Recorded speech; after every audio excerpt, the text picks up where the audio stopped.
Welcome, everyone, and good evening.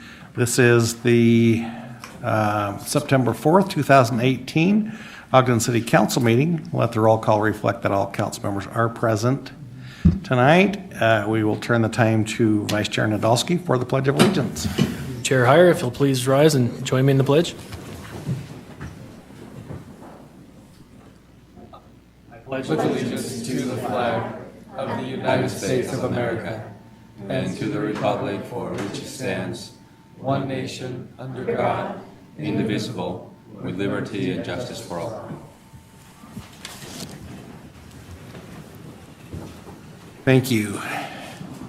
Now, if you would please join with us for a moment of silence.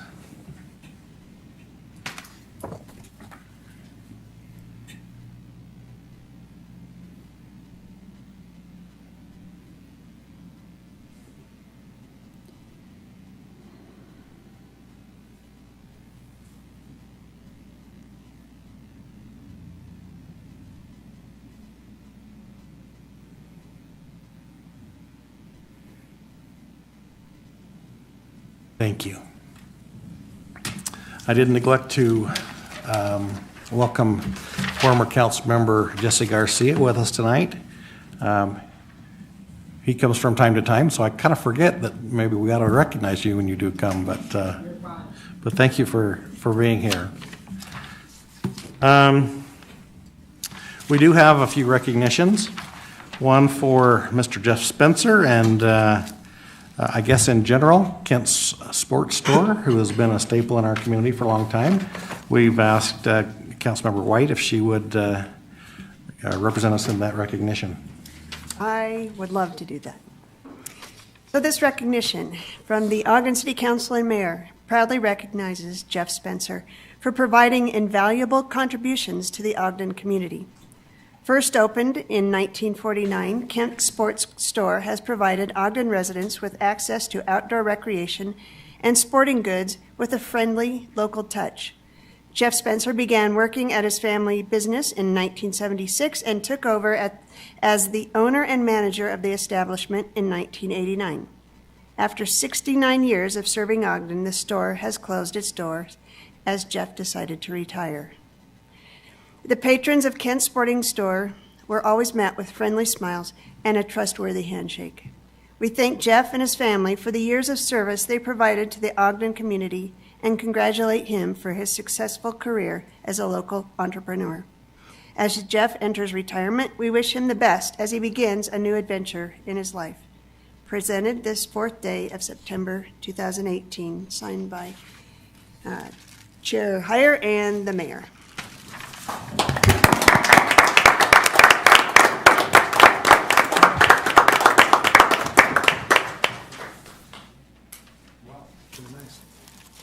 Well, even though I'm still mad at you.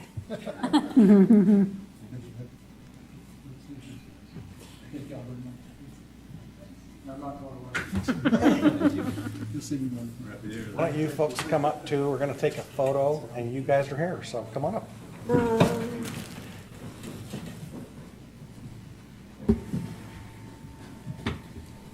Your hair didn't always used to be this white, did it?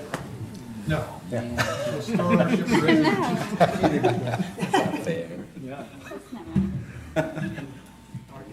Are you?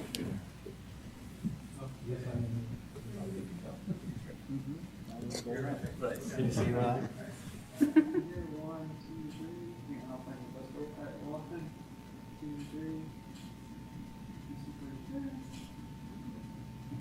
He used to be more confident. Yeah, I can't see. Oh, There you go. All right.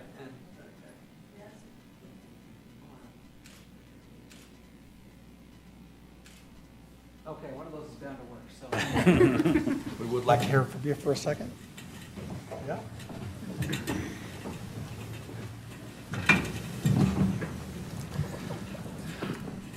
Well, thank you very much. I'm a little bit embarrassed by this, quite frankly.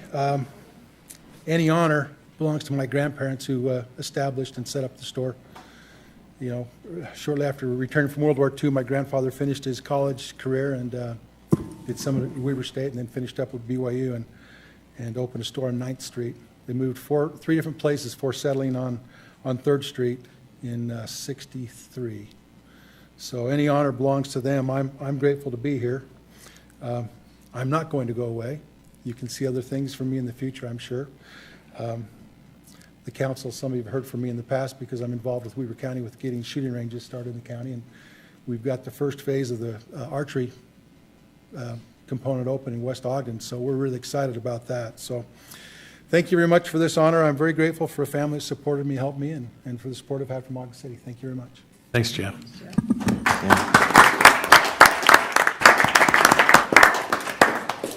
Chair Heyer, can I say just one or Yes. two words? As someone that is a gun owner, when I'd walk into his shop, it wasn't ever met with any bias towards my gender and or council member at that. So I appreciated that every time I walked in, and safety first and all of those things that go along with what he did, and it wasn't just Jeff, but everybody that was there. And so the leadership, it is more than just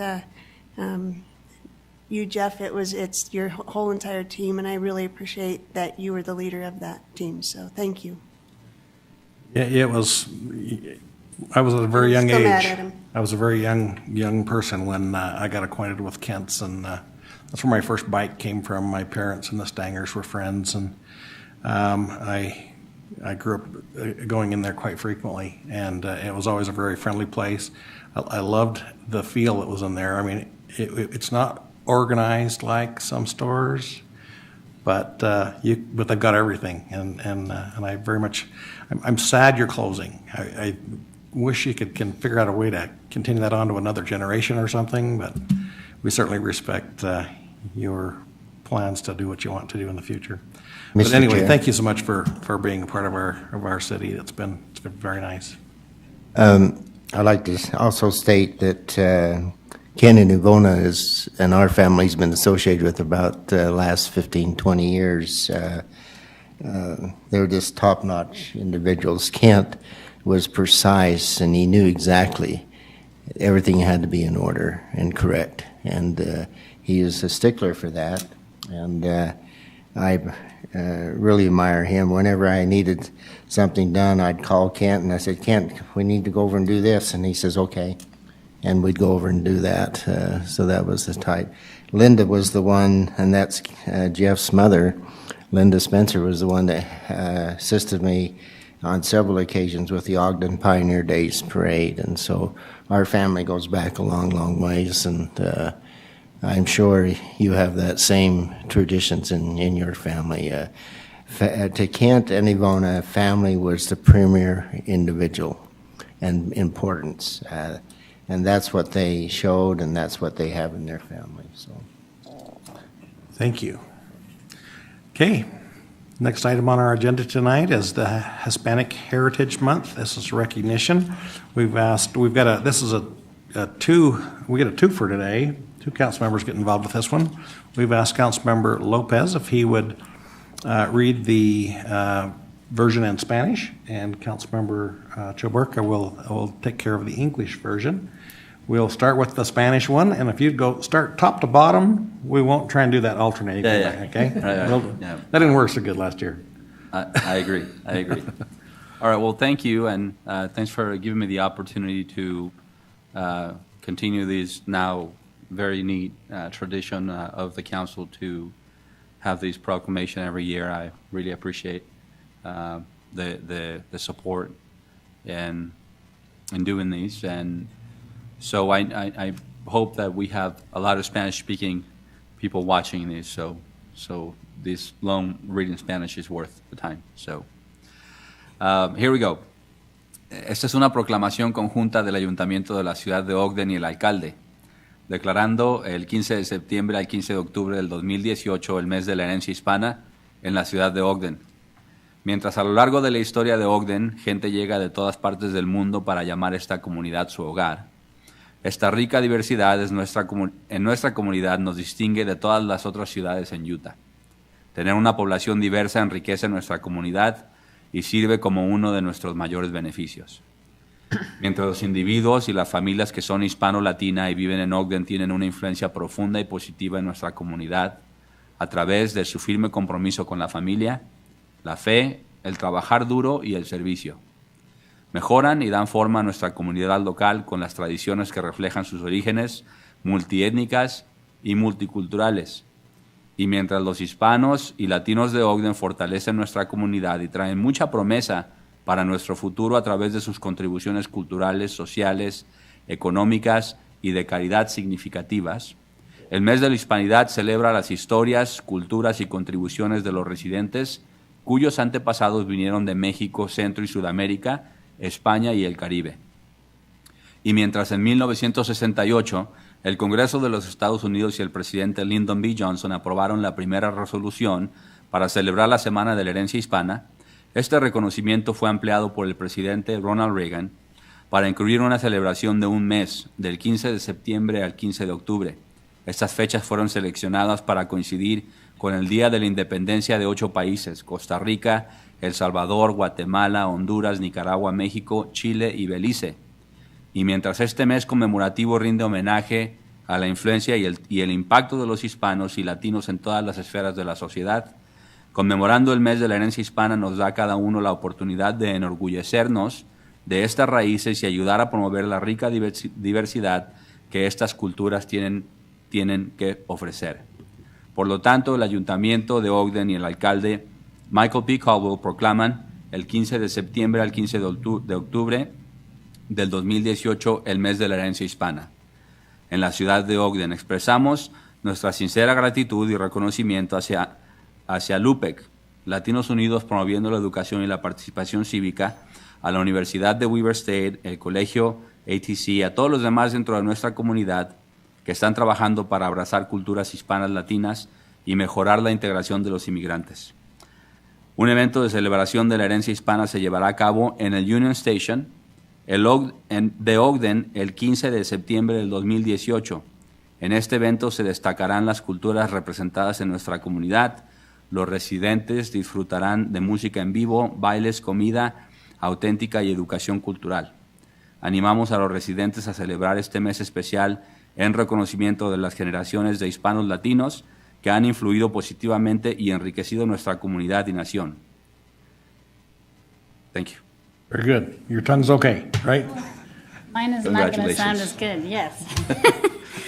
Declaring September 15th to October 15th, 2018 Hispanic Heritage Month in Ogden City. Whereas throughout the history of Ogden, people have come from all parts of the globe to call our community home. This rich diversity provides a community character that is distinctive from all other cities in Utah. Having a diverse population enriches our community and serves as one of our greatest assets. And whereas the individuals and families who are Hispanic, Latino, and live in Ogden have a profound and positive influence on our community through their strong commitment to family, faith, hard work, and service. They enhance and shape our local character with traditions that reflect their multi-ethnic and multicultural backgrounds. And whereas the Hispanic and Latino people of Ogden strengthen our community and bring much promise to our future through their significant cultural, social, economic, and charitable contributions. Hispanic Heritage Month celebrates the histories, cultures, and contributions of residents whose ancestors came from Mexico, Central and South America, Spain, and the Caribbean. And whereas in 1968, the United States Congress and President Lyndon B. Johnson passed the first resolution to celebrate Hispanic Heritage Week. This was later expanded by President Ronald Reagan to include a month-long celebration from September 15th to October 15th. These dates were selected to coincide with the Independence Day of 8 countries: Costa Rica, El Salvador, Guatemala, Honduras, Nicaragua, Mexico, Chile, and Belize. And whereas this commemorative month honors the influence and impact of Hispanics and Latinos in all spheres of society, commemorating Hispanic Heritage Month gives us each an opportunity to take pride in these roots and to help promote the rich diversity that these cultures have to offer. Now, therefore, the Ogden City Council and Mayor Michael P. Caldwell hereby proclaim September 15th to October 15th, 2018, Hispanic Heritage Month in Ogden City. We express our sincere gratitude and recognition for LUPEC, Latinos United Promoting Education and Civic Engagement, Weber State University, Ogden Weber Tech College, and all others within our community who are working to embrace Hispanic Latino cultures and improve immigrant integration. A Hispanic Heritage Celebration event will be held at Ogden Union Station on September 15th, 2018. This event highlights the many cultures represented in our community. We encourage residents to celebrate this special month in recognition of the generations of Hispanics and Latinos who have positively influenced and enriched our community and nation. Passed and adopted this day, fourth day of September 2018. And that's signed by Chair Richard Heyer and Mayor Michael P. Caldwell. Want to make the motion? Oh, and I make a motion, sorry. I didn't want to forget that. Make a motion to approve this joint proclamation. I second it. Motion by Councilmember Chawerka, second by Councilmember Blair, to adopt the proclamation. And this is a voice vote. All in favor? Aye. Are there any opposed? Okay, that passes. All right.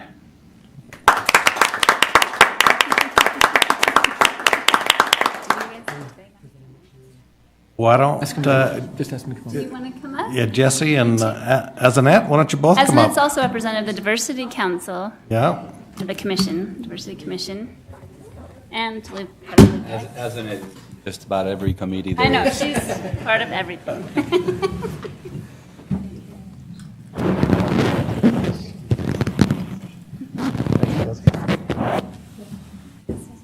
Oh, congratulations. Do you want to hold this? Oh, it's not done yet. Let's do that.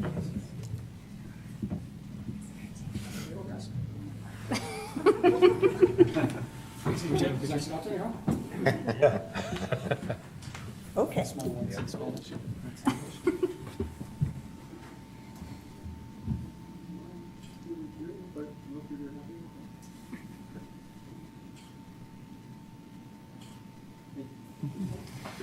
hear from you. Where's my chair?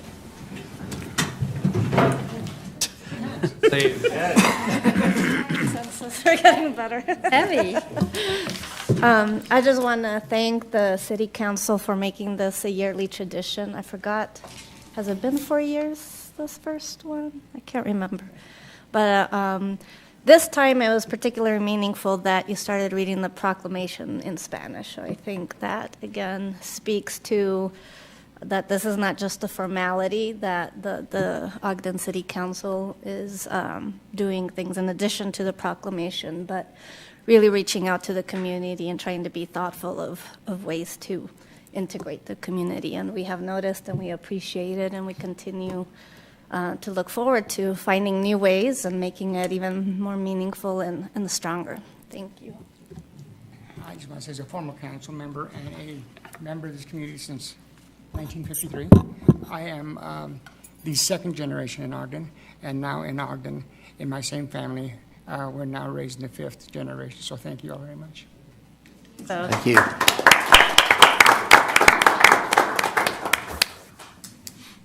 All right.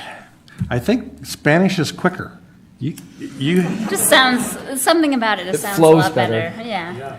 okay? German. Spanish is easy. I speak it since I was 2 years old. Well, I've tried since, not then, but I've tried. I can't quite get it. All right, well, the next item on our agenda is the approval of minutes. Regular meeting of May 1st, 2018. Councilmember Lopez? Yes, Chair White, I have reviewed those minutes and found them to be correct. Okay, well, I don't take offense. Sorry. I know, Hey, you know, it's been a while. my turn to sleep right there. Okay, that's right. We're all entitled to at least once. Once. Yeah. And then the joint work session of May 8th, 2018. Councilmember Yes. White? Just Chair Heyer. I've read those and found them to be accurate, and I'd make a motion to approve the minutes as presented. Second. Okay, we have a motion by Councilmember White, seconded by Councilmember Blair to approve the minutes. This is a voice vote. All in favor? Aye. Are there any opposed? Okay, they will go in the record. Next item is our common consent agenda. We have 3 items: the Ogden Housing Authority, the Martin Luther King Jr. honorary street name, as well as the Cesar E. Chavez honorary street name. How'd I do with the pronunciation, Councilmember Lopez? Cesar Chavez. Okay, all right. Okay, we have those 3 items. I will look for motion. Chair Heyer, I will make a motion that we adopt the 3 items listed in our common consent and set the public hearing for September 18th, 2018 on items B and C.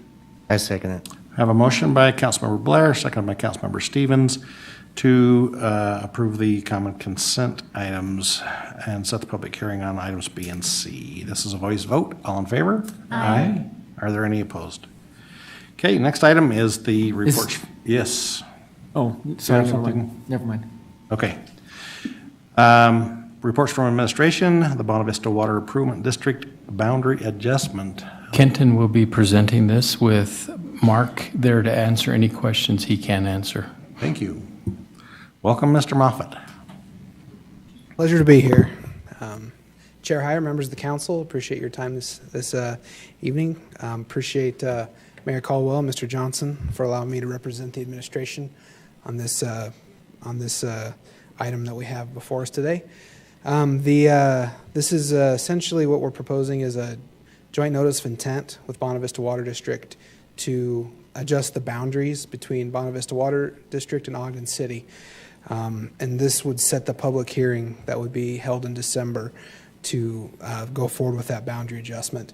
The boundary adjustment is being done because due to some annexations out west, and then also back in 2010, Bonavista Vista abandoned some of their lines out there in cooperation with the city. Those services were connected to the city's lines, and so we've been serving them water under Bonavista Vista's surplus contract since then. So that's kind of what is before you today. It's to follow up with the annexation to get that boundary adjusted so that the taxes will be correct, so that people out west won't be paying taxes to Bonavista Vista while they're receiving their service from Ogden City. So that's kind of what this is. Are there any questions for Kenton? This is setting a public hearing for December 4th, which is quite a ways away, and that's just because that's what's required, is that? Legalities, yep, of the noticing term, and we take care of it in December, so, yep. Are there questions for Mr. Moffett? Mr. Chair, aren't we going through an extensive process by which we're notifying these individuals? That is what we have discussed, is we'll send a letter to each person affected, and it will have the technical language as well as the plain language, so it should be easier for people to understand what the technical means. And the technical, and that is included in your packet, so that's there, and that will get sent out. And then we'll do a synopsis, like you said, that's a little more straightforward, so. Right.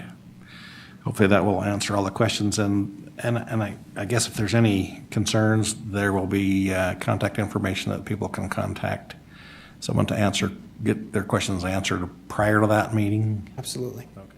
Absolutely. That would be wonderful. All right, thank you. Okay, council members, I will look for a motion.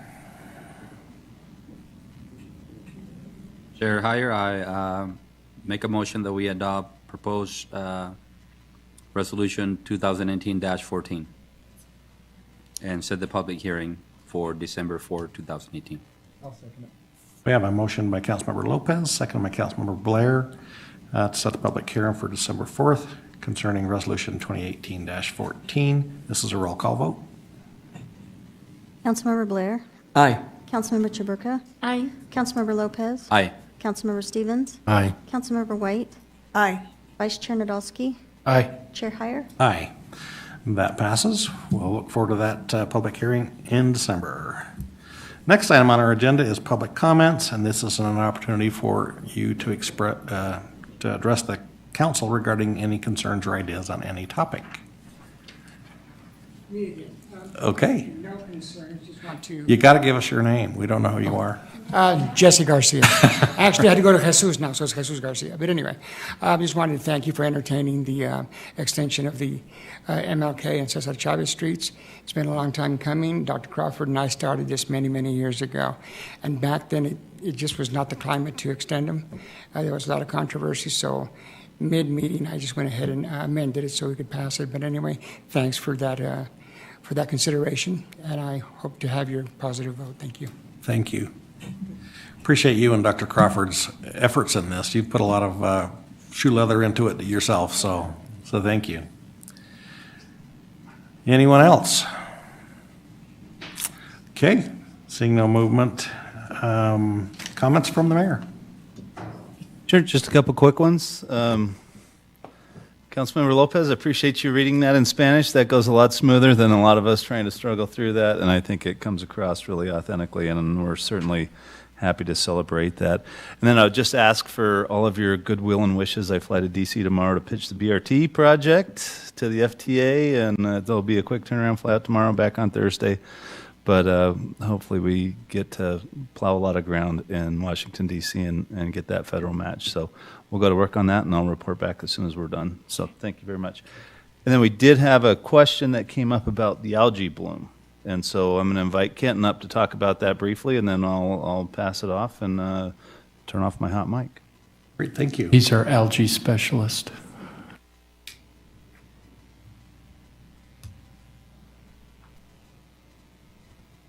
So I'll give kind of a background of what's going on up in Pine View right now.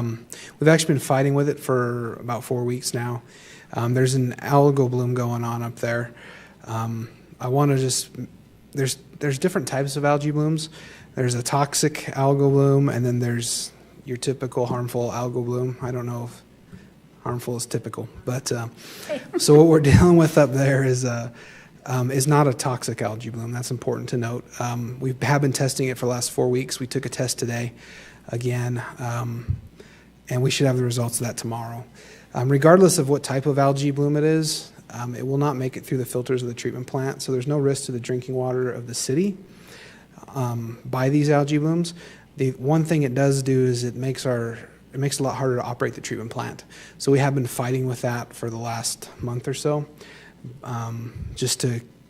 It takes a lot more maintenance when the algae bloom's going on. But there's no risk to the city, and we've been taking this is the first time we've dealt with an algae bloom of this nature with a new plant. So we've been doing some learning, doing some experimenting this year to see how it works, see the best way to approach it. And we've been successful with that. So that's kind of where we're at. If we have more information, we'll pass it along. And this is just a result of a really crazy season. Usually the Pineview Reservoir will turn over twice a season, and that means that the cold water or the hot water on top goes down, the cold water comes up, and when that stirs up the reservoir, it creates poor water quality coming into our plant. But this season we've been watching it, and you can tell when it flips because there'll be a temperature and a pH change. This season, this past month especially, that thing has just been turning over every day almost.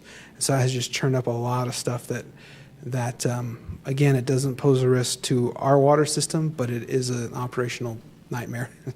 But we've got it under control, and so that's kind of the background on it. I didn't know if there was any other specific questions related to it.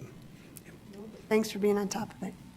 Do you know why it's turning a lot more this year? Does anyone knows that, or? There's not a lot of inflow because there was a lot of runoff early in the season, which got the reservoirs full, but it has been dry and it's been really, really hot. So that is what's resulting in, the reservoir level started out the season higher than normal, and right now it's way below normal. That thing is just draining fast. So, and you can see it up at Causey. It's really pronounced up there because it's such a small reservoir. And you're starting to see it at Pineview. I expect that to continue. It's going to look pretty low by the end of the season. They were advising that people should stay away from it if they're out at the reservoir, right? So it's dangerous if you actually encounter it in the water. Yeah, it's best to stay away from any sort of an algae bloom like that. And we've been doing most of the testing because we're interested in it to see if it becomes a toxic algal bloom, and then the state will take even further precautions once that's determined. How long will it last? It'll probably last till the end of the winter. When it starts to cool down, maybe it'll subside a little bit. But we're expecting poor water quality at the treatment plant for the rest of the season. At the treatment plant, but not through the treatment plant, right? Treatment plant. Coming into the treatment plant, it comes out perfect. Exactly. I was just going to say thanks for having the foresight. The question came to Councilmember White and then to the rest of us. and then the response came to us, but you guys have already been thinking about it for weeks. So appreciate your professionalism and being prepared and on top of it like that. I just wanted to ask the question, what would the circumstances be if we had not upgraded the water treatment Well, plant? the old treatment plant wouldn't have ran another season, but with this specific problem, we'd probably have shut it down by now because the algal bloom would have those old membranes, or pardon me, those old media filters would have probably they would have gotten so much pressure that it would have started blowing through, and we'd have just had to shut it down. We've never experienced, in the memory of our oldest operator up there, our longest tenured operator up there, it's been there for 30 years, and they've never seen anything like this. So it's a darn good thing we got that new plant up there. And I knew that'd be your answer, not knowing all the details of the plant, but I asked the question because I think it's important. It's easy to lose sight of the investments we've made, but the consequences of what would have happened this year if we had not made that investment are catastrophic. Yep, it would have So been bad. as much money as that was, it was money well spent. And as hard as it is to maintain in spite of the bad water quality coming in, we're glad that you have the ability to provide good drinking water going out. So thank you. We'd rather work long hours than declare emergencies. Exactly. That's our typical strategy. We'll take it. Creek running very much right now? It's pretty low, but I mean, there is water still coming down it, but it's pretty low. Well, good job keeping us with good quality water. Thank you so no much. problem. Thank you. Does that conclude your remarks, Mayor? Yes, sir. Thank you. All right, thank you. Council members, any comments? I just want to wish the mayor good luck and all the best. There's been a lot of work going into this project, and it has ramifications into the future of what transit's going to be in this area. So we wish you all the best back there. Been over a decade of collective work from all of us, so I appreciate that. I'm feeling really good about it. You're going to do fabulous. Thank you for that. No pressure. Yeah, no pressure. We'll give it all we got, though. All right, any other comments? I was just going to ask if Danny Wright was here. I noticed we approved him Thank you to be for on the bringing that Housing up. Authority, and just wondering, is Danny... Danny Wright? No, Danny Wright? Okay. Okay, it's not looking like. Thanks for asking. I appreciate you. Although I would neglected like to wish the mayor good luck also. Yeah. Anyone else? Okay, the next item on our agenda is consideration of adjourning into a closed executive session. I'll look for a motion. Chair Heyer, I would make a motion that we adjourn into a closed executive session for the purposes set forth in the agenda. Second. Have a motion by Councilmember Blair, seconded by Councilmember Lopez to move into a closed executive session. And this is a roll call vote. Councilmember Blair. Aye. Councilmember Chaburka. Aye. Councilmember Lopez. Aye. Councilmember Stevens. Aye. Councilmember White. Aye. Vice Chair Nadolski. Aye. Chair Heyer. Aye. That passes. The council will now move into a closed executive session. And we will adjourn the council meeting from the other room. So this will be all we'll have for the public tonight. So thank you very much for being here.